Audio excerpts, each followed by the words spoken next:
ব্যর্থতাটা কার?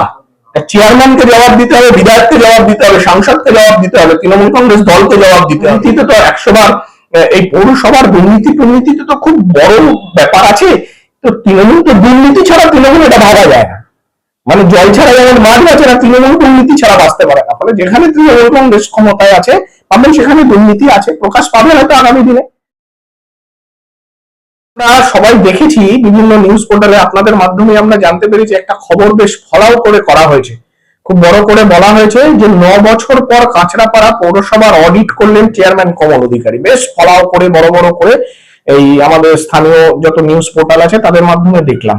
এখানে আমার কিছু প্রশ্ন জাগলো। একজন কাঁচরাপাড়ার সাধারণ মানুষ হিসেবে, বীজপুরের একজন সাধারণ মানুষ হিসেবে আমার কয়েকটা প্রশ্ন থাকলো চেয়ারম্যানের কাছে। প্রথম কথা হচ্ছে 9 বছর পরে অডিট কেন? বোর্ড এতদিন কাদের ছিল? 2011 সাল থেকে 2010 সাল থেকে তৃণমূলের বোর্ড, ফলে 9 বছর অডিট হলো না কেন?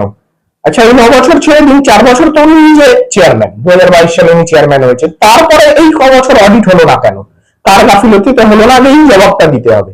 আচ্ছা, একটা ভাষা বলে দিলাম, অডিট হচ্ছে না। অডিটটা কি জানেন তো? নর্মালি 3 ধরনের অডিট হয়। একটা হচ্ছে ট্রানজাকশন অডিট, একটা ব্যালেন্স শিট অডিট, আর একটা ইন্টারনাল অডিট। ট্রানজাকশন অডিট হচ্ছে তোমার রেভিনিউ ট্যাক্স যা আসছে পৌরসভা সেটা। ব্যালেন্স শিট অডিট মূলত হচ্ছে এই আয় ব্যয় ডেবিট ক্রেডিট দেখানো, এবং হচ্ছে পৌরসভার কি অ্যাসেট আছে, এই অ্যাসেট পৌরসভার কি ক্যাপাসিটি, কি অ্যাসেট আছে, পৌরসভার কি আয় হচ্ছে, কি ব্যয় হচ্ছে, এই সবটা দেখানো। এটা হচ্ছে ব্যালেন্স শিট অডিট।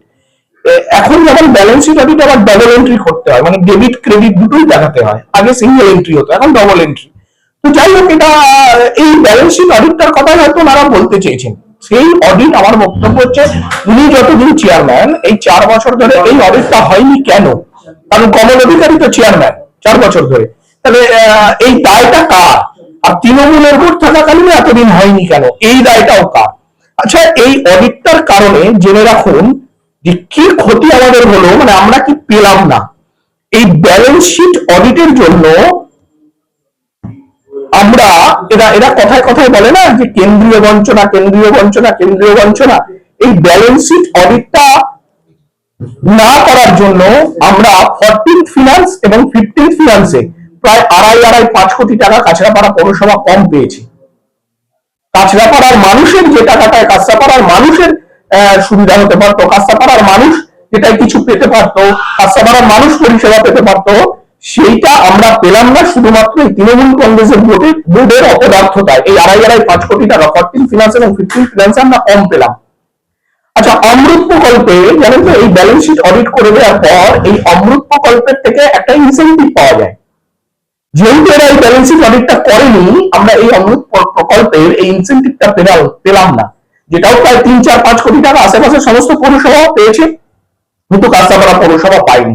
কি অদ্ভুত ব্যাপার ভাবুন, যে কাঁচরাপাড়ার মানুষ যে টাকাটা পেতে পারতো, যে টাকা দিয়ে কাঁচরাপাড়ার মানুষের পরিষেবা দেওয়া যেত, সেটা আমরা পেলাম না। কার অপদার্থতা? এই জবাবটা তো স্পষ্টভাবে দিতে হবে। 9 বছর পর অডিট হলো, এক লাইনে একটা কথা হয়ে গেল।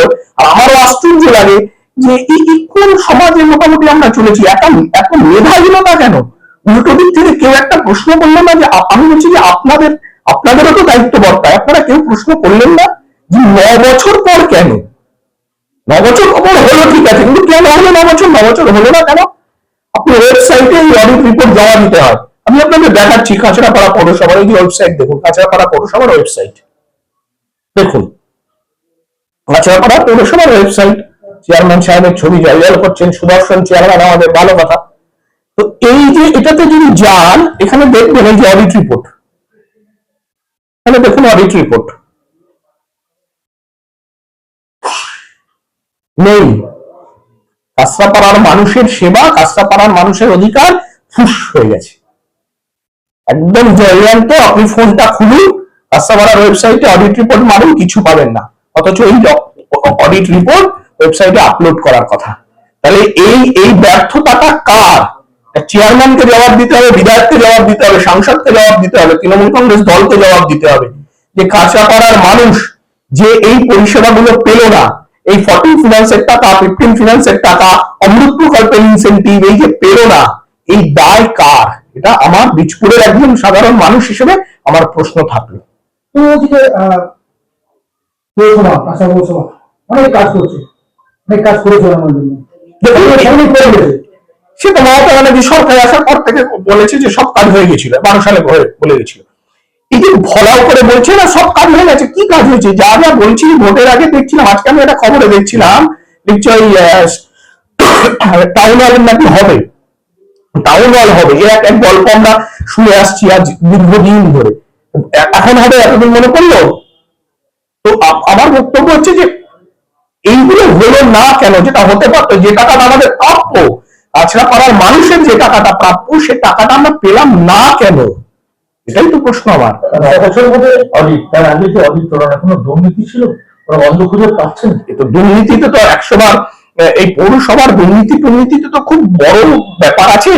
তো তৃণমূল তো দুর্নীতি ছাড়া তৃণমূল এটা ভাবা যায় না, মানে জল ছাড়া যেমন মাছ বাঁচে না, তৃণমূল দুর্নীতি ছাড়া বাঁচতে পারে না। ফলে যেখানে তৃণমূল কংগ্রেস ক্ষমতায় আছে পাবেন সেখানে দুর্নীতি আছে, প্রকাশ পাবে হয়তো আগামী দিনে।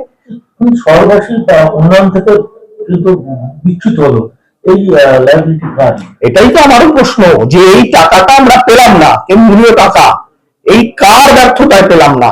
স্পষ্ট করে উল্লেখ করুন যে অডিট রিপোর্ট আপনি কেন 9 বছর করেননি, কেন হয়নি, এটা বলতে হবে তো আমার প্রশ্ন। ওনারাই বলছেন, এটা ভালো জিনিস হচ্ছে যে বললে, আমরা বলছি না, ওনারাই বললেন 9 বছর পর অডিট হলো। তাহলে স্বাভাবিকভাবে প্রশ্নটা উঠবে না যে কেন 9 বছর বাদে হলো? 9 বছর কি এর আগের 9 বছর তিনি চেয়ারম্যান ছিলেন, 4 বছর তার আগে ওনার দলের চেয়ারম্যান ছিলেন, সবটাই তো তৃণমূলের ছিল, তাহলে 9 বছর হলো না কেন? আর না হওয়ার জন্য যে টাকাগুলো পেলাম না, এটার দায় তো চেয়ারম্যানকে নিতে হবে, বিধায়ককে নিতে হবে। এরপরে আশা করবো একজন নাগরিক নিয়ে তো সবার কথা জবাব দেন না, এই তো হচ্ছে মুশকিল। চেয়ারম্যান, চেয়ারম্যানকে কেউ প্রশ্ন করলে উনি বলেন গরু গাদা ছাগলের উত্তর দেবো না, মানে প্রশ্ন করলে উনি উত্তর দেওয়ার প্রয়োজন মনে করেন না। আপনারা প্রশ্ন করেন না, আপনারা শুধু, আমি দেখি কিছু মনে করবেন না, আমি সবাইকে বলছি না, একাংশ আছে যারা বোম মেরে গেছেন, দাদা কি বলবেন, দাদা কি বলবেন, চেয়ারম্যান শৌচালয় উদ্বোধন করতে যাচ্ছে, এটা খবর হয়, অথচ খবর হয় না যে কাঁচাপাড়ার মানুষ তার স্বাভাবিক পরিষেবাটা কেন পেল না, ন্যায্য অধিকারটা কেন পেল না, এই প্রশ্ন হয় না। প্রশ্ন হয় শৌচালয় ওপেনিং করতে যাচ্ছে কখন। সুদীপ্তবাবু, আজকে তো সাংবাদিক বৈঠকে আপনি প্রশ্ন করছেন, আগামী দিনে আপনাদের বিজেপি নেতৃত্ব এবং কর্মকর্তারা কি পৌরসভার প্রবেশদ্বারে এই প্রশ্ন তুলবেন? একদম এই প্রশ্নটা আমরা তো করবো। এই আজকে এই কথাটা যেদিন আগের দিন বললো, তারপরে আমি এগুলো দেখলাম, পড়াশোনা করলাম, ঘাটলাম, তারপরে এগুলো বেরোলো, আরো কিছু বেরোবে, আরো অনেক কিছু আছে পৌরসভা, সেগুলো আমরা মাইক লাগিয়ে পৌরসভার সামনে দাঁড়িয়ে মানুষকে, কাঁচাপাড়ার মানুষকে জানাবো, আর আপনাদের মাধ্যমেও জানাবো, এই যে জানাচ্ছি আপনাদের মাধ্যমে। আর কি আছে, কোনো ইঙ্গিত পাওয়া যাবে আজকে? আজকে নয়, থাকুক, বেরোবে, আরো অনেক কিছু বেরোবে। সরকারি জমিতে বেআইনি নির্মাণ চলছে কাঁচাপাড়া পৌরসভার অভ্যন্তরে, এইটা কিভাবে দেখছেন? এটাই তো নিয়ম কাঁচাপাড়া।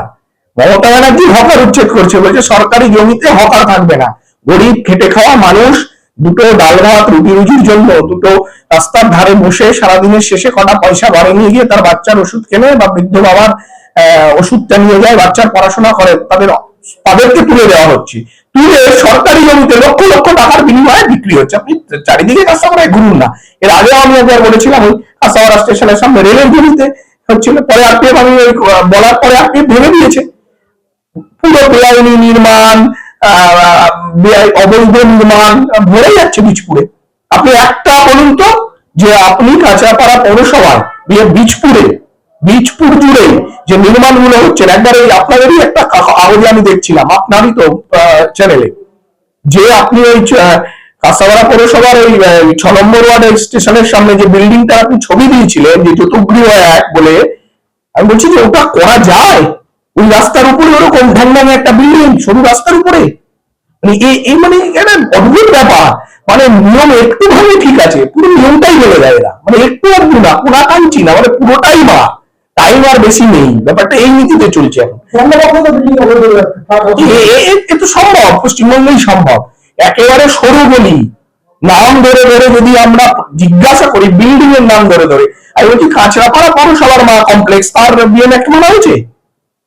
আমরা যদি বিল্ডিং এর নাম ধরে ধরে, প্রমোটরের নাম ধরে ধরে পরে কাঁচরাপাড়াতে তালিকা ধরে বলি, চেয়ারম্যানকে প্রশ্ন করে যে এইসব বিল্ডিং এ কি বিএম অ্যাক্ট মানা হয়েছে, কোন পৌর আইনে এরা অনুমতি পেয়েছে, প্ল্যান স্যাংশন হয়েছে, বলতে পারবেন? বলবো, আমরা জবাব তো চাইবো। আজকে বৈঠকে কাঁচরাপাড়ার অডিট নিয়ে আপনি ব্যক্ত করলেন, কাঁচরাপাড়ার পৌর প্রধান এবং পৌর বোর্ডকে সরাসরি আজকের সাংবাদিক বৈঠক থেকে কি প্রশ্ন চলবেন, আর কি উত্তরে আশা রাখছেন? একদম এই প্রশ্নটা করবো, 9 বছর এই অডিট হলো না কেন, এবং এই অডিট না হওয়ার জন্য যে টাকা আমরা পেলাম না, যেটা পেতে পারতাম, সেই টাকার পরিমাণ কত তারা পরিষ্কার স্পষ্ট করে বলুক। না বললে আমরা বলবো মানুষের সামনে ব্যাখ্যা করে করে যে আমি অমৃতের ইনসেন্টিভ পেলাম না, আমি 15 ফিনান্সের টাকা পেলাম না, 14 ফিনান্সের টাকা পেলাম না, এই অডিট না হওয়ার জন্য, এই ব্যালেন্স শিট অডিট না হওয়ার জন্য। এটা স্পষ্ট করুক মানুষের সামনে। 9 বছর পর অডিট হলো, আমি দেই দেই করে নাচছি, আবার লোকজন ইয়ে করছে সোশ্যাল মিডিয়ায়, কেন হলো এটা বলতে হবে না? এটা একটা আপলোড নেই, এটা কেন, মানে কি? এরপরে আমারও যেটা প্রশ্ন, যে অডিট রিপোর্ট লেখা আছে, আমাদের সুদর্শন চেয়ারম্যান সাহেবের ছবি জলজল করছে, ভালো লাগছে দেখে, সুদর্শন যুবক, একটু পড়াশোনা জানা সুদর্শন যুবকের থেকে আমরা তো আরো তৎপরতা আশা করবো, যে একদম ছুটবেন, কাজ করবেন। ওয়েবসাইটে জলজল করছে না ছবি, অডিট রিপোর্ট মারছি ফুস। ভাবুন, আপনারাও ভাবুন, প্রশ্ন করুন। যেরকম দেখা গেছিল হকার উচ্ছেদ করেছিল গান্ধীপুর থেকে, সেক্ষেত্রে এখানে একটা গ্যারেজ করে দিয়েছিল পৌরসভা থেকে। সেই গ্যারেজ হওয়াতে কি যানজটটা কিন্তু কমেনি, কিন্তু সেই মানে তো সেটাই তো প্রশ্ন, যানজট কমানোর কোনো ব্যাপার নেই, কোনো নির্দিষ্ট পরিকল্পনা নেই, অপরিকল্পিত ভাবে কিন্তু গ্যারেজ ট্যারেজ করে ওখানে 10 টাকা 20 টাকা করে নেওয়া হচ্ছে, গাড়ি রাখছে, কোনো পরিকল্পনার অভাব। আপনারা এই প্রশ্নটা আগে করুন, যে এই অডিটটা আপনাদের কাছে অনুরোধ থাকবে যে আপনারাও বীজপুর অঞ্চলে কাজ করা বা এই অঞ্চলের দায়িত্বশীল সাংবাদিক, আপনারা প্রশ্ন করুন যে কেন হলো না 9 বছর অডিট। কাছাপাড়া জনগোষ্ঠীর স্বার্থে পৌরসভাতে প্রতিবার সদুত্তর জানবার জন্য কবে যাচ্ছেন আপনারা? আমরা খুব তাড়াতাড়ি যাব এবং একদম পৌরসভায় ডেপুটেশন দেবো। আরো অনেক কথা পৌরসভা নিয়ে বলার আছে, সেগুলোই বলবো, আপনাদেরও থাকবেন, আপনারাও থাকবেন। আমরা স্পষ্ট করে একদম মানুষের দাবিগুলো তুলে ধরবো। ওনারা নিন না, স্পোর্টিং নিক এটাকে, যে হ্যাঁ এই দাবিগুলো যদি আমাদের সত্য হয় তাহলে বলুক এটা সত্যি, আর যদি মিথ্যে হয় সেটাও বলুক যে হ্যাঁ আমার তথ্যে ভুল আছে, আমি আবার বলবো। কিন্তু গরু গাধা ছাগল বলে এটা এটা একটা চেয়ারম্যানকে মানায় না। এলাকায় বিভাগ কি সব জায়গায় চুপ?